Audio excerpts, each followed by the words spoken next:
Olá para você! Ela é mais uma das nossas convidadas que do direito foi para a arte. Vamos saber mais sobre a vida e a carreira de Lígia Maciel. Tudo bem, Lígia? Seja bem-vinda. Tudo ótimo, Vinícius. Grande prazer estar aqui com você. Conta para mim um pouquinho dessa virada de chave, dessa guinada na sua vida, dessa nova Lígia que a partir de um momento deixou um serviço público garantido, porque muita gente, inclusive você falou aqui nos bastidores, que disse, olha, você tá louca, e aí você foi para a arte. Como é que foi essa transição?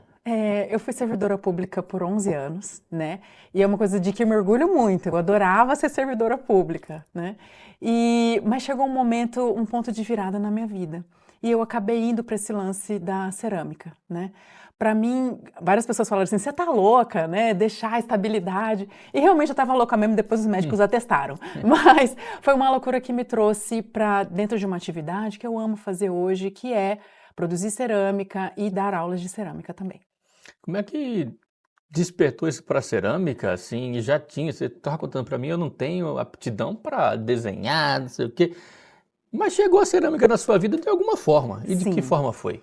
Eu sou uma das pessoas, Vinícius, que foi muito afetada pela pandemia por aquele senso de urgência que a gente tem de viver, de executar as coisas do nosso jeito, né? E comigo foi assim que aconteceu. No finalzinho da pandemia, 2020, eu comecei a fazer aulas de cerâmica por hobby. E aquela história, parecia inofensiva, mas me dominou. De repente eu só falava de cerâmica, eu só via cerâmica, meu Instagram era todo de cerâmica. E eu tive a sorte de ter um professor, né, que me orientou nesse processo, eu aprendi muito com ele, que é o Ronei Ferraz, né, uma pessoa a quem eu respeito muito e que me permitiu, né, ter todo um aprendizado inicial que me levou mesmo para esse caminho. Você costuma dizer que considera mais artesã do que artista, por que isso? Exatamente. Eu me considero uma fazedora de cerâmica, né? O meu foco são peças utilitárias, né? São peças que servem à mesa das pessoas. Então eu faço pratos, cumbucas, né? Esse é o meu início na cerâmica, né? Eu comecei dessa maneira. E por isso que eu me considero uma artesã. Essa parte pesada da gente pegar o barro e transformar em peças é uma parte que fisicamente é muito exigente, né? Mas a parte artística, eu me vejo caminhando para isso no futuro. Porque eu acho que uma coisa é a gente alimentar a mesa, que é o que eu faço hoje, e a arte, ela alimenta a alma. E é algo que no futuro eu penso em fazer também. Lígia, isso me deixa assim pensativo quanto até as gerações futuras que vão ter visto o seu trabalho na casa da avó, na casa da tia e vão talvez guardar como lembrança aquele objeto ou se não lembrança física ali mesmo, botando na estante ou usando uma xícara, algum objeto que você tenha feito para algum ente querido deles, vão lembrar, né, ter essa memória afetiva. Como é que você se sente nisso, já que você falou dessa presença familiar do seu trabalho, de entregar uma coisa cativante? A cerâmica é uma coisa única e a cerâmica é uma coisa eterna. Por isso que a gente vê peças de cerâmica sendo escavadas aí pelos arqueólogos com milhares de anos, né? Uma cerâmica, ela dura para sempre. E eu acho isso uma coisa assim muito profunda mesmo. Quando eu executo uma peça, eu faço com a intenção de que aquilo seja usado, de que aquilo fique gasto, né? Eu não faço pensando que vai ficar guardado na estante. Eu espero que as pessoas usem o meu trabalho e desfrutem daquilo também, daqueles momentos, porque a cerâmica para mim não é só o que você falou. É uma herança, e eu digo mais, é um momento que você compartilha com alguém, é um momento que você se dá, né? Porque a cerâmica, ela tem peculiaridades que só ela tem, ela é única, ela é imperfeita, é diferente de uma peça produzida industrialmente, que também tem a sua utilidade, que também tem o seu valor, mas que é uniforme, né? Que é toda igual. A cerâmica artesanal, ela não tem isso. Ela é específica, ela é uma peça de cada vez, ela não tem como eu produzir 10 de uma vez só, é uma por uma. Né? E eu acho que nisso reside o valor, né? Eu tenho até hoje, Vinícius, as peças que eu fiz na minha primeira aula de cerâmica. Eu ainda tenho, né? No meu primeiro mês, são peças que estão até hoje no meu ateliê, que eu guardo todo torto, tudo errado, mas assim, que eu tenho um carinho especial, né? Eu olho, eu vejo vários defeitos hoje, mas eu acho que a perfeição está nesses defeitos, né? E eu tenho muito orgulho disso. Lígia, e para quem nunca teve esse contato com a cerâmica, como que é produzir, como que é fazer essa arte? Eu adoro essa pergunta, Vinícius. Me dá a ocasião de explicar o tempo da cerâmica, né? Eu recebo muitos orçamentos assim. Lígia, eu tenho um casamento daqui a 5 dias. Tem como você preparar para mim um presente especial? E eu fico tipo assim, ai, queria tanto ajudar, mas não é possível. A cerâmica ela demora pelo menos uns 30 dias para ficar pronta. Por quê? Primeiro dia a gente modela a peça, né? Eu uso um bloco de argila e sovo essa massa, produzo essa peça, ela está feita. Depois disso, ela precisa secar. Essa secagem varia muito o tempo, porque depende de condição de clima e depende do tamanho da peça. Peças menores secam mais rápido, peças maiores precisam de mais tempo. Então eu tenho ali uma semana, 15 dias de secagem. Só então eu faço a primeira queima. Mas o sol de Cuiabá não ajuda a secar, Não não tem nada a posso, ver. eu tenho que proteger essa Uhum. peça. Ela tem que secar lentamente para ela não ter nenhum defeito, nenhum empenamento, nenhuma rachadura. E, inclusive, eu cubro com plástico, eu tenho um quarto só para isso no meu ateliê, só para secagem controlada. E depois dessa primeira queima, que acontece a baixa temperatura na cerâmica é 1000 graus, a gente vai esmaltar. O que que é esmaltar? Sabe aquela cobertura brilhante que Uhum. fica sobre a peça, que protege a peça? Aquilo ali é vidro, né? O esmalte é composto de sílica. E depois de aplicar esse esmalte, eu faço uma nova queima, aí sim de alta temperatura, que vai de 1220 até 1240 graus. Essas queimas demoram, por si só, quase 4 dias. No meu forno, que é grande, 5 dias, 2 dias para a primeira queima, 3 para a segunda queima. E só então a peça está pronta para ser embalada e entregue. Então, esse é todo o processo. Se essa peça for ter aplicação de ouro, decalque, né, pintura com copaíba, aí é mais uma queima. É uma terceira queima de baixa temperatura, 780 graus mais ou menos. Então, assim, todo esse processo exige paciência, exige um carinho, um cuidado, que as minhas alunas logo aprendem quando elas começam. Fica aquela angústia de ver a peça pronta logo, né? Mas é um processo longo e muito prazeroso. Era sobre isso que eu ia te perguntar, sobre quem é ansioso, então não pode fazer. Melhor Ou coisa para quem é ansioso. vai acabar, acaba tirando o estresse ali, você vai mais na tranquilidade. Se não for É. tranquilo, não. Talvez seja uma terapia. Com toda certeza. Eu até brinco no ateliê quando a aluna chega, né? Eu falo assim: você tem algum laudo? Porque é pré-requisito, tá? Para fazer cerâmica, se você for ansioso, TDA é a melhor coisa. Por quê? Imagina o seguinte: a cerâmica é um processo repetitivo. Né? Uma vez que você pega as etapas do processo, você vai sentindo cada vez mais segurança de executar aquilo. Então, para quem é ansioso, tem que aprender sobre o tempo das coisas, né? Não adianta atropelar o risco daquilo, né? É muito comum a gente ter perda de peça, né? Você está aprendendo a fazer, ela não vai sair perfeita de início. Então, algumas peças vão se perder ao longo do caminho. Então, a gente aprende sobre resiliência, até sobre luto, né? Quando você perde uma peça que você fez com carinho para sua mãe, para o casamento da sua irmã, você fica chateado com Sim. aquilo, mas você aprende a se programar, se preparar, fazer peças extras, para garantir que você tenha lá no final, né, um trabalho que te agrada, né, que agrada quem vai receber. Então, além disso, tem o lado, né, de, de ser um ambiente terapêutico, né? Não sei se você sabe, mas aquele psicólogo, né, suíço, Carl Jung, ele falava muito disso, de como o trabalho manual ele faz você acessar o seu inconsciente, então é benéfico para o corpo. O próprio Carl Jung, ele era construtor.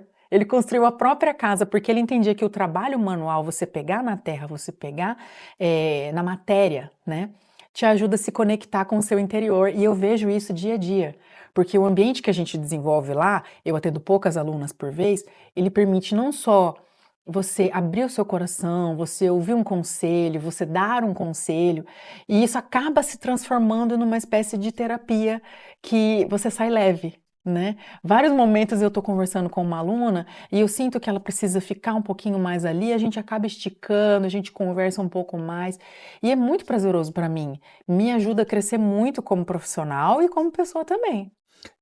Quando a gente conversa com escritores, com músicos, com pintores, a gente sempre pergunta de bloqueio criativo. Na sua profissão também existe bloqueio criativo ou é mais prático? Geralmente as pessoas elas já vêm com muitos projetos, né? As minhas alunas elas vêm com, eu quero fazer isso, ela já tem uma listinha, né? O Pinterest já tá lá todo, eu quero isso, isso, Salva isso, isso. já as favoritadas. Mas sempre chega um momento que você chega e fala assim, o que que eu vou fazer hoje? Né? O que que eu vou produzir? Eu não sei, eu estou sem ideia. Porque a arte ela flutua. Uhum. Nem sempre você se sente inspirado. Nem sempre você tem um projeto na manga, né? Mas mesmo assim, se você for, se você fizer a aula, a gente vai chegar numa sugestão. Tem aluna minha que fala bem assim, hoje não vou trabalhar, hoje eu só vim fofocar. Uhum. Só vim conversar, vim abrir meu coração. Eu vou só pintar aqui uma peça, vou só fazer uma coisa. Você acha um caminho. Então, assim, existe um bloqueio? Existe. Mas na cerâmica é tanta coisa para se fazer, são tantas as vertentes. Eu brinco assim que todas as partes da cerâmica e todos os processos me agradam. Tudo. Eu gosto de sovar, eu gosto de pintar uma peça, eu gosto de até embalar, sabe? Tipo assim, e eu acho que o bloqueio acaba sendo quebrado porque a gente acaba fazendo uma outra atividade que se encaixa melhor naquele momento. Seu trabalho, até pela tua fala, né, e pela daqui a pouco eu vou mostrar aqui para quem está no YouTube o presente que eu ganhei, mas ele é minimalista e cuidadoso, né? De onde vem essa inspiração que você usa para fazer suas peças? Tem inspiração aqui digamos, do Pantanal? Tem inspiração que vem de outros países do mundo? Enfim, de onde vem? Eu acho que ela vem de uma inspiração natural. E nesse ponto eu acho que ela tem a ver com o nosso cenário aqui de Mato Grosso, né? Que tem essa coisa do rústico, que tem essa coisa do simples, né? Do autêntico. E eu busco uma estética minimalista, né? Mais livre, mais orgânica, mais solta, porque eu acho que o que tem valor é aquilo que está sobre, né? A peça de cerâmica ela é uma base, ela é um suporte para aquilo que ela está carregando, né? Então, assim, seja um cafezinho, aquele cafezinho bem passado, com aquele cheirinho bom, sabe? É, aquela caneca, aquele copinho, aquela xicrinha, ela agrega valor naquilo, mas o que importa é o café, né? O alimento que você serve para sua família, né? Quando você está numa ocasião, colocar um bolo numa boleira, servir a sua família naqueles pratos, aquilo ali é um momento, mas o principal é o encontro, né? Então, eu acho que o minimalismo, ele ajuda você a entender isso. Outra coisa que eu aplico muito na minha técnica, né, no meu estilo, né, pessoal, eu uso a própria argila aparecendo, né? As minhas peças elas têm sempre duas cores, né? Uma é a cor do esmalte e eu sempre gosto de deixar aparente algum detalhe da própria massa, né? Existem vários tipos de massa cerâmica que têm efeitos estéticos diferentes. Eu tenho massas claras, massas escuras, né? E eu acho que isso que dá o charme, que faz o meu produto ser aceito, que as pessoas curtem, né? Que me procuram por conta dessa estética. Eu sei que é a minha estética que atrai, né, as pessoas para mim. E isso me deixa muito feliz, porque eu acho que valoriza o natural, valoriza aquilo que é simples. Deixa eu aproveitar então, já que ela disse aí da peça, deixa eu abrir aqui. Para quem está no rádio, vá no YouTube para você ter essa visão maravilhosa. Eu ganhei um presente, eu gosto demais de entrevistados que trazem presentes. Como é que a gente faz o close aí? Aqui, na minha câmera. Olha, que maravilha. Uma perfeição. Estou com a mão na frente, tá tudo ok. Então você pode ir lá no YouTube para você olhar isso aqui. Essa parte azul. Isso aqui sabe o que me lembra? Talvez não tenha nada a ver para outras pessoas, mas parece, para mim me dá vontade de comer bolacha isso aqui, parece massa de bolacha. Eu acho muito legal. Perfeito, Muito, perfeito. muito obrigado pela presente, pela lembrança. Isso aqui vai ficar lá, eu vou utilizar assim, não vai ficar Que só na bom, que estante. Vou bom. tomar meu cappuccino, meu cafezinho. Esse tamanho é muito bom para tudo isso, né? Chá, cafezinho, Sim, é é muito bom. excelente e muito bonito também. Vou É. passar inveja de muita gente aqui na rádio e também lá em casa. Lígia, como é que foi feita essa... Você pode dar um detalhezinho para a gente desse tipo de obra que eu mostrei aqui para quem está no YouTube, para quem está na TV Assembleia agora? De como é feita Uhum, a caneca? isso. Bom, a caneca ela é o carro-chefe, Uhum. né? É a principal peça que eu atendo, né, no meu ateliê. As etapas dela são as seguintes. Eu modelo essa peça no torno. Essa não é uma peça que eu usei um molde, tá? No meu ateliê, quando eu dou aulas, eu ensino muito você a usar moldes que facilitam, né, o formato da peça ficar muito mais preciso, né? Nesse caso, eu faço a peça, ela seca. No outro dia que eu consigo dar acabamento, 1 ou 2 dias depois, que eu faço o desenho do pezinho. Depois eu coloco a alça, ela é colocada à parte. A parte de colocação de alça é muito mais trabalhosa do que fazer o corpo da caneca, você sabia disso? Não. Demora o dobro do tempo eu colocar a alça. A caneca eu faço em 2, 3 minutos. A colocação de alça, 5, 6 minutos, né? Quando eu estou trabalhando, E lógico, bem minucioso. é muito minucioso. E eu sou preciosista. Eu devo dizer, eu capricho no acabamento porque eu acho que esse é o diferencial da peça, né? Depois que a gente faz essa etapa, né, de acabamento, a peça vai para secagem. É uma secagem delicada, por quê? A alça tende a secar primeiro do que o corpo do copo. E eu preciso que essa peça seque de maneira uniforme. Só depois eu passo pelas etapas de queima. A primeira queima que a gente chama de biscoito. Achei legal que você falou, nossa, parece uma bolacha, né? A primeira queima na cerâmica, que é essa queima de baixa, né, 1000 graus, ela se chama biscoito, né? E depois eu pego esse biscoito e mergulho ele nessa tinta especial, faço uma outra queima e aí tá pronto. Né? A gente sempre faz de acordo com a nossa estética ou com a estética do cliente. No caso das alunas, elas vão à loucura, porque elas gostam muito de coisas coloridas, diferentes. Eu brinco assim que eu sou minimalista, mas elas geralmente são maximalistas. Elas gostam de variar nas cores, experimentar, e eu acho isso muito legal, que a cerâmica é essa plataforma que permite você se jogar, né? Inovar, fazer coisas diferentes. Né? Eu tenho alunas das mais diferentes profissões, né? E inclusive eu tenho alunos que também estão buscando uma mudança de carreira, que também estão ali fazendo aula de cerâmica, buscando isso, né? Tipo assim, o que que eu posso fazer? Será que isso aqui é para mim? Será que não é? Porque eu já fiz uma conta, mais ou menos 3/4 das minhas alunas nunca tiveram nenhuma experiência artística. Nunca fizeram nada relativo às artes. Então elas têm dúvida, tipo assim, será que isso aqui é para mim? Né? E eu, ao mostrar para elas todo esse processo que eu acabei de te explicar, ela pode decidir, será que esse é o meu caminho? Será que não é? E eu brinco muito assim, eu tive uma trajetória, né, em toda essa transição, que eu sempre conto para elas, quando a aluna vem com essa intenção, né?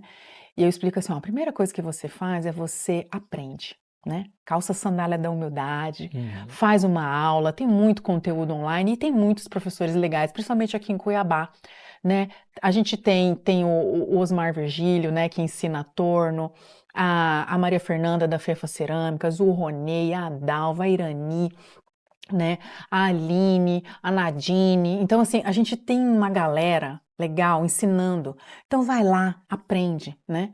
Eu ainda tive. Depois você testa. Testa o seu modelo. Vende. Eu tenho alunos que vendem peças assim, que pegam encomendas, né? Eu acho isso muito legal. Né? Testa, vende. Eu tive um professor, o Ronei, que propiciava pequenas feiras, né, para a gente poder vender. E ali eu vi que, puxa, legal, vendi uma peça, né? E olha que massa. Né? Depois que você faz esse teste, né, e vê se aquilo funciona para você, né? Eu fui assim, me voluntariei, fui trabalhar com 2 amigos, ajudando a fazer encomenda, e aquilo foi fluindo, e foi ali que eu percebi, putz, eu gosto de gente, eu gosto de aula, né? Trabalhar fechadinha ali no ateliê, sozinha, é legal, é massa, mas eu gosto do contato de gente, aí eu acabei indo pro lado de dar aulas mesmo, né? Que abriu o meu espaço mesmo. Mas assim, e também ter mentores, ter pessoas que te orientam. Eu faço muito isso com as minhas alunas. Nígia, como que eu cobro? Como que eu precifico? Como que eu faço? Né? Eu acho isso muito legal. Eu tenho meu pai, seu Moisés, e a minha irmã, Nana, beijos, com quem eu troco muita ideia sobre empreendedorismo. Meu pai é empresário há mais de 50 anos. Então, assim, ele é uma referência para mim, embora ele não seja da minha área, é uma referência para você aprender a lidar com o público, responder. E agora eu trabalho também com o Sebrae. Eu tenho uma consultora, a Jéssica, que presta serviço para pequenas empreendedoras, né? E tem me ajudado muito a potencializar o meu negócio, a abrir minha visão, que empreender não é fácil. Empreender não é uma tarefa simples, né? A gente pensa que na arte todo mundo, né, é artista, né? Não, o artista também tem que saber se posicionar, o artesão também tem que saber se posicionar.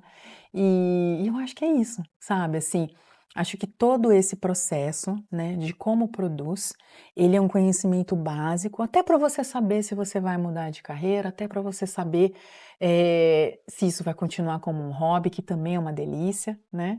E eu tô aqui para isso. Ô Lígia, teve um projeto seu com o Sesc, me diga qual foi.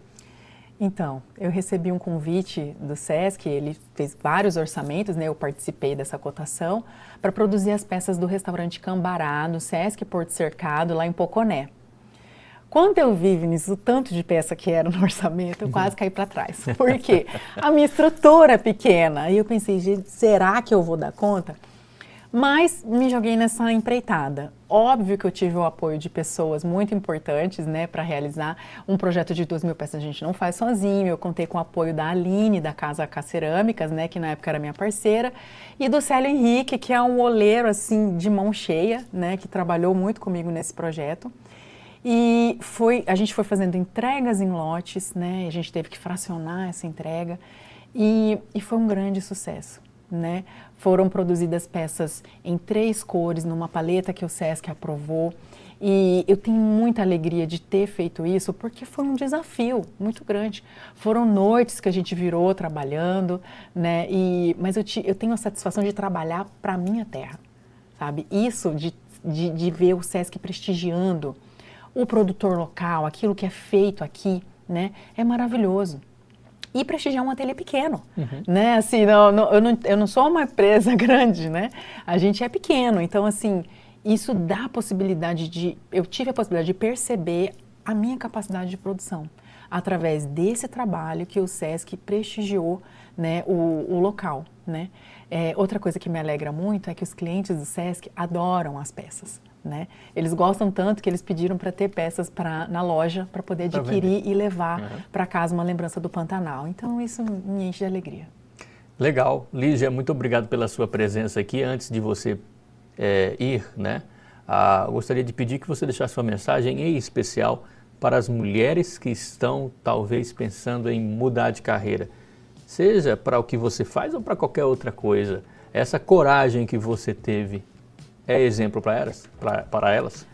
Eu acho que sim, né? Eu quero deixar uma mensagem assim. Se você tem esse desejo, né, vá devagar. Planeje, cuide e não desista. Isso foi o que fez a diferença para mim, né?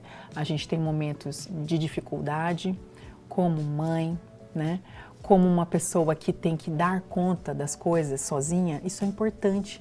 Que você tenha calma, paciência e não desista. Ótimo. Lígia Maciel falou com a gente aqui hoje. Muito obrigado pela sua audiência e companhia aqui no YouTube da TRT-FM, na TV Assembleia e na Rádio TRT-FM. Em breve, mais um Lounge TRT. Até lá.